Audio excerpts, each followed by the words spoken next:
السلام علیکم ورحمۃ اللہ وبرکاتہ۔ میں آپ سب کا دینی بھائی افو خان اتر پردیش الہ آباد سے۔ تو سامعین، آج کا جو ہمارا عنوان ہے، جو ٹاپک ہے، وہ یہ ہے کہ جو بدعتی لوگ، رافضی لوگ، جو ہمارے جو ایک صحابی ہیں معاویہ رضی اللہ تعالیٰ عنہ، آپ کی شان میں توہین کرتے ہیں اور ان کو الٹا سیدھا بولتے ہیں، لال تان کرتے ہیں اور گالیاں دیتے ہیں، اور امت کو معاویہ رضی اللہ تعالیٰ عنہ کے نام سے بدظن کرتے ہیں۔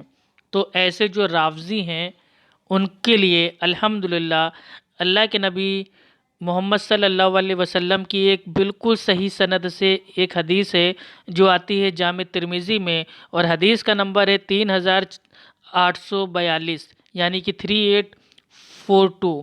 آئیے دیکھتے ہیں اس میں اللہ کے نبی محمد صلی اللہ علیہ وسلم نے معاویہ رضی اللہ تعالیٰ عنہ کو جو الحمدللہ دعا دی تھی ہدایت کی، وہ کتنی معتبر ہے۔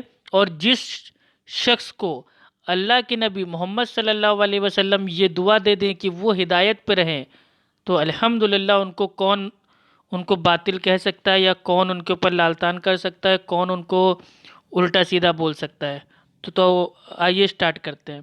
صحابی رسول عبد الرحمن بن ابی عمیرہ رضی اللہ عنہ سے روایت ہے کہ نبی اکرم صلی اللہ علیہ وسلم نے معاویہ رضی اللہ عنہ کے بارے میں فرمایا، اے اللہ، تو ان کو ہدایت دے اور ہدایت یافتہ بنا دے، اور ان کے ذریعے لوگوں کو ہدایت دے۔ جامع ترمذی حدیث نمبر 3842۔ یہ حدیث صحیح ہے۔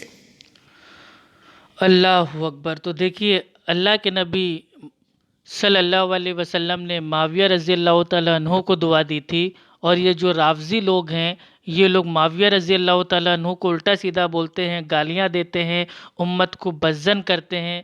میرے پیارے بھائیوں، ایک بھی صحابی سے اگر آپ اپنے دل میں رائی کے دانے کے برابر بھی اگر آپ کو تھوڑی بہت بھی نفرت ہے یا آپ کو بغض ہے، تو آپ کا ٹھکانہ جہنم کی آگ ہے۔ ہمیں ایک بھی صحابی سے بدظن ہم کو نہیں ہونا ہے۔